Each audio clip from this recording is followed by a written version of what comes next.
Mari kita berdoa. Bapa kami yang di surga, saat ini kami datang kepadamu untuk bersyukur. Bila malam hari ini kami masih diberikan kesempatan untuk doa Prapentakosta secara online di hari yang keempat. Bapa, persiapkan hati kami semua agar dapat mengikuti doa Prapentakosta sampai hari yang ke-10. Kiranya Roh Kudus tercurah untuk kita semua.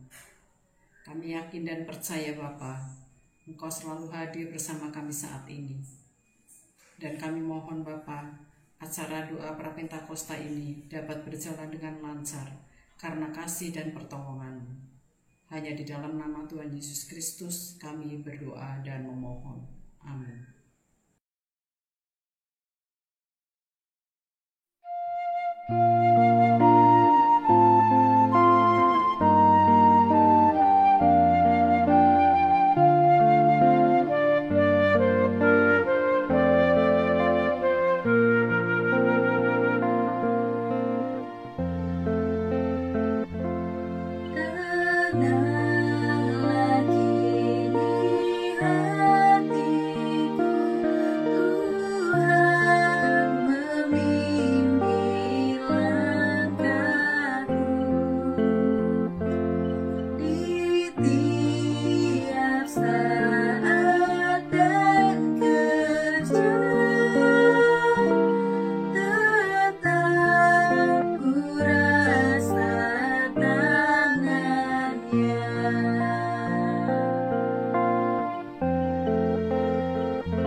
Selamat malam Bapak Ibu, kita kembali berjumpa dalam persekutuan doa Prapentakosta di hari yang keempat. Kali ini kita akan mendengar firman kepada jemaat di Pergamus. Mari kita berdoa. Bapa di surga, kami bersyukur untuk penyertaan-Mu di dalam kehidupan kami, sehingga kami masih dapat bertemu meskipun melalui media online, bersekutu menghadap Tuhan di dalam segala keterbatasan kami. Kami memohon penyertaan-Mu ya Tuhan, juga dalam pemberitaan firman yang sebentar lagi akan kami dengarkan. Biarlah Tuhan menyertai setiap kami, juga menyertai hamba-Mu yang akan menyampaikannya, supaya dengan penyertaan Tuhan segala perkataan yang keluar dari mulutnya sesuai dengan kehendak Tuhan. Di dalam nama Tuhan Yesus Kristus kami berdoa. Amin. Bapak Ibu, kita akan membaca dari Wahyu pasal 2 ayat 12 sampai 17. Saya bacakan untuk saudara. Dan tuliskanlah kepada malaikat jemaat di Pergamus. Inilah firman Dia yang memakai pedang yang tajam dan bermata dua. Aku tahu di mana engkau diam, yaitu di sana, di tempat tahta iblis. Dan engkau berpegang kepada namaku, dan engkau tidak menyangkal imanmu kepadaku. Juga tidak pada zaman Antipas, saksiku yang setia kepadaku, yang dibunuh di hadapan kamu, di mana iblis diam. Tetapi aku mempunyai beberapa keberatan terhadap engkau. Di antaramu ada beberapa orang yang menganut ajaran Bileam, yang memberi nasihat kepada Balak untuk menyesatkan orang Israel, supaya mereka makan persembahan berhala dan berbuat zina. Demikian juga ada padamu orang-orang yang berpegang kepada ajaran pengikut Nikolaus. Sebab itu bertobatlah. Jika tidak demikian, aku akan segera datang kepadamu, dan aku akan memerangi mereka dengan pedang yang di mulutku ini. Siapa bertelinga, hendaklah ia mendengarkan apa yang dikatakan Roh kepada jemaat-jemaat. Barang siapa menang, kepadanya akan kuberikan dari mana yang tersembunyi, dan aku akan mengaruniakan kepadanya batu putih, yang di atasnya tertulis nama baru, yang tidak diketahui oleh siapapun, selain oleh yang menerimanya. Demikianlah firman Tuhan. Bapak Ibu Saudara, Pergamus adalah sebuah kota besar, dengan banyak tempat pemujaan dewa-dewa. Sampai dengan saat ini, peninggalan-peninggalannya masih dapat kita lihat. Di sana ada altar Pergamon yang besar yang digunakan untuk memuja dewa Zeus. Juga ada kuil-kuil pemujaan dewa-dewi yang lain seperti kuil Dewi Hera, kuil Dewi Athena, dan lain sebagainya. Sehingga di ayat yang ke-13 tadi Tuhan menyebutnya dengan tempat tahta iblis. Karena di sana dewa-dewa dipuja. Dan jemaat Kristen di Pergamus menjadi persekutuan minoritas yang tinggal di tengah-tengah masyarakat yang menyembah dewa-dewa. Meskipun demikian, mereka tetap berpegang kepada Kristus. Mereka tidak menyangkal iman mereka.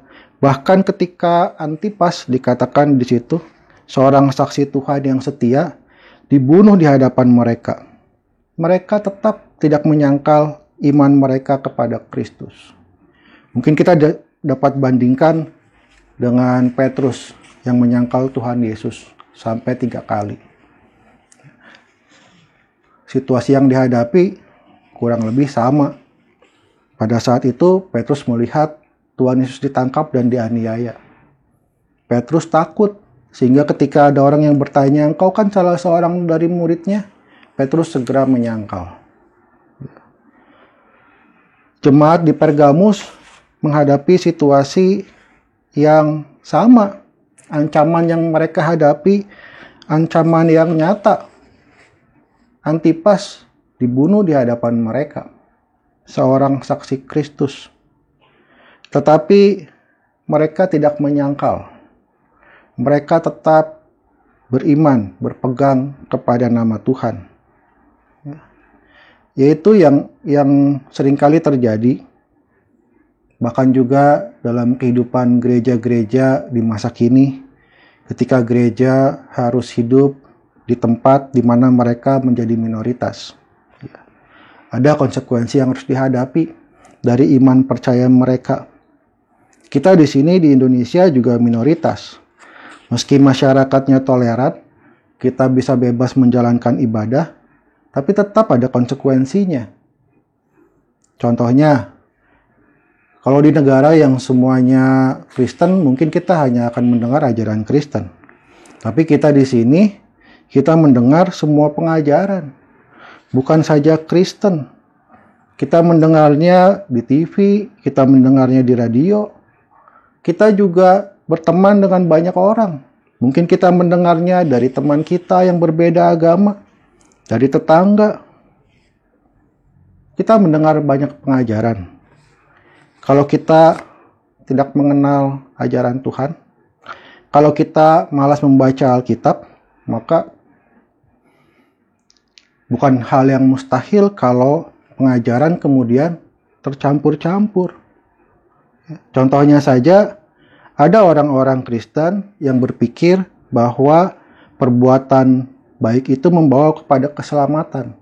Jadi ketika dia berbuat baik, dia berpikir bahwa itu adalah upaya dia untuk selamat. Itu bukan ajaran Kristen. Dalam ajaran Kristen kita dikatakan bahwa justru karena kita diselamatkan, maka kita berbuat baik. Karena Tuhan Yesus sudah mengangkat kita dari lumpur dosa. Masa kita mau terjun lagi ke dalam lumpur dosa? Ya kan? Karena Tuhan Yesus sudah mengangkat kita dari lumpur dosa, maka sekarang kita tidak lagi hidup di dalam dosa. Kalau dosa itu sesuatu yang jahat, maka sekarang kita hidup dengan melakukan apa yang baik. Roma 5 ayat 8 mengatakan, Allah menunjukkan kasih-Nya kepada kita oleh karena Kristus telah mati untuk kita ketika kita masih berdosa. Jadi, kematian Kristus itulah yang menyelamatkan kita. Kita berbuat baik karena Tuhan sudah lebih dulu berbuat baik. Allah sudah lebih dahulu mengasihi kita. Karena itu kita mengasihi semua orang. Matius 5 ayat 46, 47. Di situ Tuhan Yesus berkata, apabila kamu mengasihi orang yang mengasihi kamu, apakah upahmu? Bukankah pemungut cukai juga berbuat demikian? Dan apabila kamu memberi salam kepada saudara-saudaramu saja, apakah lebihnya daripada perbuatan orang lain? Bukankah orang yang tidak mengenal Allah pun berbuat demikian? Kita bahkan diajarkan untuk mengasihi musuh dan berdoa bagi mereka yang menganiaya kamu. Demikian Tuhan Yesus sampaikan dalam Matius 5 ayat 44. Karena kita diselamatkan, maka kita sekarang menjalani hidup sebagai manusia yang baru. Bukan hanya statusnya, tapi cara hidup kita juga berbeda. Tidak lagi seperti dulu. Kita berbeda dari dunia. Sebab kita tidak lagi hidup menurut daging, tetapi hidup menurut roh. Jadi harus bisa dibedakan antara kehidupan orang-orang Kristen dengan kehidupan mereka yang tidak mengenal Allah. Bukan dibedakan dari namanya ya. Namanya Kristian, Yohanes, bukan. Tetapi dari cara hidupnya. Jemaat di Pergamus di satu sisi dipuji karena mereka tidak menyangkal iman terhadap Tuhan Yesus. Meski demikian, di ayat yang ke-14, Tuhan Yesus menyampaikan keberatan karena ada beberapa orang yang menganut ajaran Bileam. Siapa Bileam? Dalam 2 Petrus 2 ayat 16 disebutkan dia adalah seorang nabi. Tetapi Bileam yang di dalam Petrus disebut sebagai seorang nabi juga disebut sebagai seorang juru tenung. Dalam Yosua 13 ayat 22. Dalam Bilangan 22 ayat 5 sampai pasalnya yang ke-24 ayat 25, kita membaca kisah tentang Bileam yang mentaati Allah. Balak Raja Moab mengirim utusan meminta supaya Bileam datang dan mengutuki Israel. Dan di situ kita membaca bagaimana Bileam meminta petunjuk dari Allah dan mentaati apa yang Allah perintahkan. Dia tidak mengutuk Israel seperti keinginan Balak, tetapi dia justru memberkati bangsa Israel seperti yang diperintahkan Allah. Tapi Bileam yang taat ini dalam 2 Petrus 2 ayat 15 dikatakan juga menerima upah untuk perbuatan-perbuatan jahat. Jadi di satu sisi Bileam taat kepada Allah. Dia menolak keinginan Balak, Raja Moab. Dia tetap memberkati Israel walaupun Balak, Raja Moab itu marah kepada Bileam. Tetapi Bileam yang taat itu juga memberi nasihat kepada Balak untuk menyesatkan Israel. Jadi saling bertentangan ya. Tadi dia tetap memberkati, sekarang dia mengajari Balak bagaimana caranya supaya orang-orang Israel itu tersesat dan tidak mendapat berkat dari Tuhan. Bileam berkompromi dengan apa yang Tuhan perintahkan. Di satu sisi ia taat memberkati Israel, tapi di sisi lain dia juga memberi nasihat supaya Israel tersesat demi menerima upah. Nikolaus yang disebut di ayat yang ke-15 juga menyesatkan jemaat di Pergamus karena dia membolehkan pengikut-pengikutnya untuk berbuat semau-maunya karena sudah diselamatkan. Ya, kita diselamatkan oleh Tuhan, Tuhan yang baik. Jadi kalau kita berdosa ya kita tinggal minta ampun aja, kan Tuhan pengampun. Kan kita suka mendengar juga orang yang mengatakan demikian. Pengajarannya bercampur-campur. Itulah kondisi jemaat di Pergamus. Di satu sisi, mereka setia berpegang kepada nama Yesus. Meskipun menghadapi ancaman, melihat langsung Antipas dibunuh, tetapi mereka tidak mau menyangkal Tuhan Yesus. Tapi di sisi lain, hidup mereka tidak sepenuhnya taat. Tidak sepenuhnya taat. Ini menjadi suatu jebakan iblis. Ya, kalau tidak taat, kita tahu itu dosa. Tetapi kalau hanya sebagian tidak taatnya, hanya kalau kita kepepet, ya, seolah-olah boleh gitu.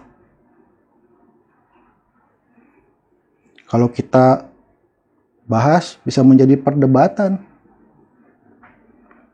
Orang mengatakan ya mana mungkin kita taat 100%. Jadi tidak taat kalau kepepet boleh. Bisa jadi perdebatan panjang. Itulah jebakan iblis. Ya. Sedangkan yang dimaksud kepepetnya itu kemudian diartikan secara longgar. Misalnya bohong, ya. Itu dosa. Tidak ada yang membantah. Tapi kalau bohong untuk kebaikan, kita bisa berdebat panjang membahasnya. Ya, tidak selalu bohong hanya untuk kebaikan. Hanya kalau kepepet. Seolah-olah bohong itu jadi enggak dosa. Bahkan ada orang yang tidak terima kalau disebut itu dosa. Ini kan untuk kebaikan. Sementara kebaikannya diartikan secara longgar. Contohnya, sore hari anak-anak masih main di luar, lalu orang tuanya memanggil untuk pulang. Anaknya nggak mau pulang. Orang tuanya bilang, udah gelap, nanti ada setan. Itu kan bohong ya kan? Setan kan walaupun terang tetap ada. Itu contoh anak zaman dulu ya. Masih main di luar. Kalau anak sekarang rasanya mainnya di kamar. Bohong, tapi tidak merasa berdosa. Kan untuk kebaikan. Kalau mau jujur, semua pembohong, semua penipu juga pasti akan bilang untuk kebaikan. Kebaikannya sendiri. Ya ngapain kita bohong kalau kita semakin susah kan? Ya kan? Kita bohong untuk mendapat kemudahan-kemudahan. untuk kebaikan. Kebaikan siapa? Kebaikannya sendiri. Bahkan kalau Bileam ditanya, dia juga pasti menjawab apa yang dia lakukan untuk kebaikan. Dapat upah banyak lagi, masa nggak baik? Tapi kenyataannya penganut ajaran Bileam yang kadang taat, kadang tidak, ditegur oleh Tuhan. Kenyataannya pengikut ajaran Nikolaus yang merasa sudah diselamatkan, jadi bisa hidup semau-maunya, juga ditegur oleh Tuhan. Tuhan memerintahkan, bertobatlah. Jika tidak, aku akan segera datang kepadamu dan memerangi kamu dengan pedang yang di mulutku. Kita diingatkan untuk sepenuhnya taat kepada Tuhan. Bukan setengah-setengah. Kita diingatkan untuk tidak berkompromi dengan dosa. Jangan menganggap pelanggaran-pelanggaran kecil itu tidak apa-apa. Jangan menganggap karena Tuhan mengasihi kita, lantas kita berlaku sewenang-wenang terhadap Tuhan. Tidak menghargai karya keselamatannya. Keselamatan kita yang dibayar dengan darahnya yang mahal. Jangan terjebak oleh jebakan iblis. Taatlah sepenuhnya. Itu yang disampaikan oleh Roh kepada jemaat di Pergamus. Saya kira Tuhan juga menyampaikannya kepada kita. Supaya kita betul-betul menjaga hidup kita.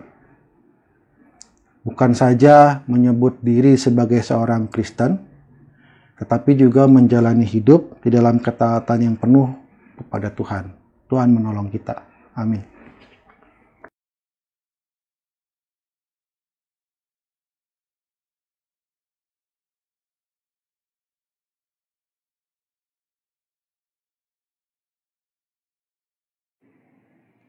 Bapa kami yang bertata di dalam kerajaan surga, kami datang kembali ke hadapan-Mu ya Bapa. Kami akan mendoakan para tim medis dan pasien yang terjangkit virus corona. Tuhan, berkatilah para medis, dokter-dokter dan perawat yang mereka akan mengobati dan melayani para pasien. Ya Tuhan, berilah mereka kekuatan dan kesehatan dan kesabaran untuk melayani mereka dan merawat mereka Tuhan. Dan para pasien yang terjangkit corona, Tuhan, berilah ke mereka kesembuhan. Apapun yang mereka telah lakukan dalam pengobatan, alat medis yang mereka pakai, Tuhan urapi dan Tuhan berkati. Berilah mereka kesembuhan ya Bapa. Bagi keluarga yang ditinggalkan, Tuhan berilah kekuatan pada mereka. Di dalam nama Tuhan Yesus Kristus kami telah berdoa.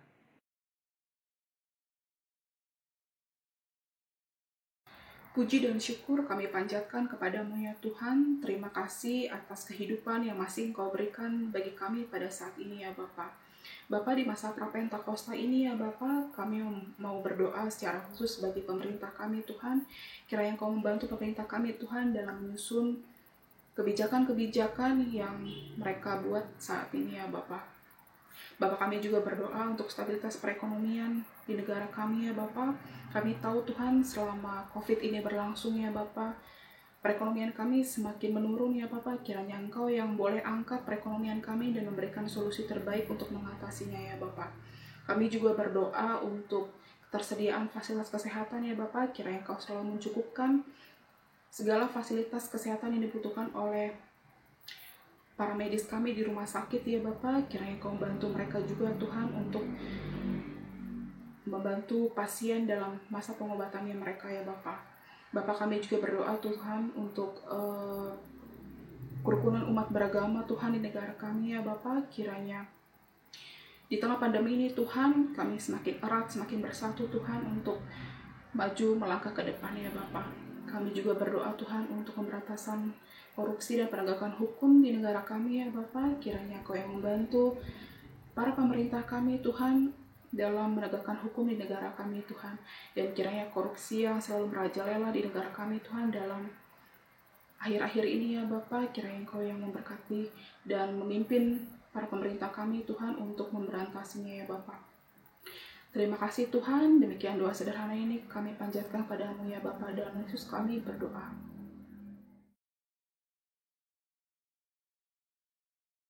Tuhan, sekarang kami datang kepadamu ya Tuhan, untuk meminta pertolongan-Mu ya Tuhan, khususnya dalam mendoakan masyarakat di Indonesia dan di dunia ya Tuhan. Tuhan, kami mau mendoakan agar masyarakat selalu mendukung apa yang dilakukan oleh pemerintah dan peraturan yang pemerintah keluarkan ya Tuhan. Dan juga tolong berikan kesabaran bagi kami para masyarakat agar selalu tetap di rumah dan selalu mengikuti prosedur yang diberikan pemerintah ya Tuhan.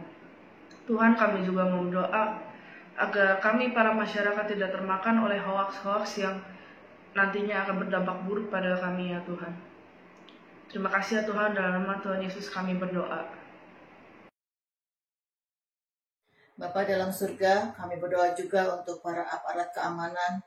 Kiranya Engkau berikan mereka hikmat, Engkau berikan mereka juga kesehatan, agar mereka dapat menjalankan tugasnya, agar negara kami ini boleh tetap aman dan jauhilah dari segala macam perpecah belahan. Kami berdoa juga Tuhan untuk masyarakat agar mereka boleh mentaati aturan pemerintah dalam menjalankan PSBB ini. Terima kasih Tuhan, dalam nama Tuhan Yesus kami sudah berdoa. Tuhan, saat ini kami pun mau menyatukan hati kami. Kami mau bersyukur atas pertolongan Tuhan sehingga kami dapat menyelenggarakan ibadah secara online. Melalui keterbatasan di dalam ibadah online ini, kami menyadari satu hal, bahwa penyertaan Tuhan dan perjumpaan dengan Tuhan dapat tetap kami rasakan. Tuhan, kami pun mau berdoa untuk tahun pelayanan saat ini. Mungkin ada program-program kerja yang harus kami sesuaikan untuk pelaksanaannya. Karena itu kami mohon Tuhan melengkapi setiap kami dengan hikmat yang dari Tuhan, sehingga ketika kami harus menyesuaikan dan melaksanakan program kerja yang telah kami rencanakan, semuanya boleh tetap membawa kemuliaan bagi nama Tuhan saja. Terima kasih Tuhan, di dalam nama Tuhan Yesus kami berdoa. Amin.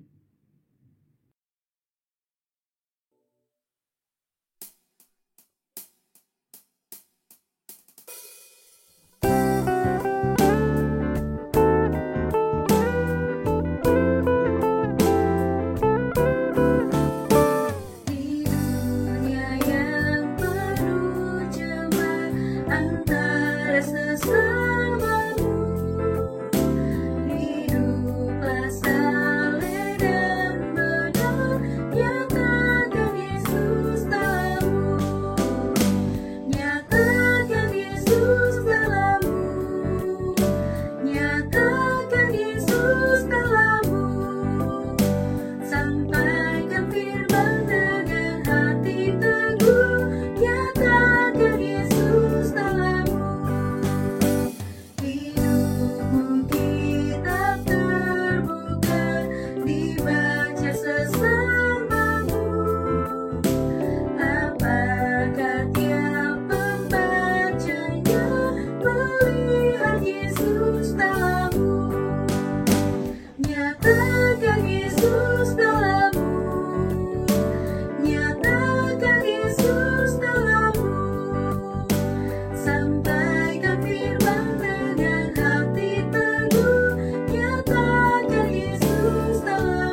Bapak Ibu, kita akan mengakhiri persekutuan kita. Untuk itu mari kita berdoa.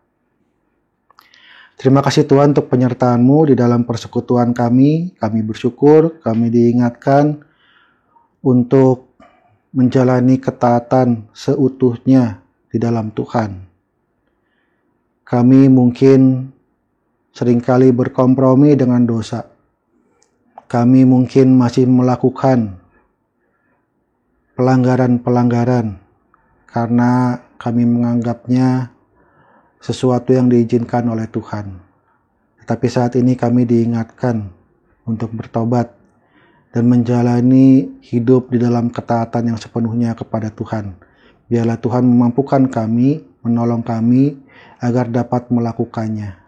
Sebentar Tuhan, kami akan mengakhiri persekutuan kami dan melanjutkan dengan aktivitas yang lain. Biarlah kiranya kasih karunia dari Tuhan Yesus Kristus, kasih Allah dan persekutuan Roh Kudus menyertai kami dari saat ini sampai selama-lamanya. Amin.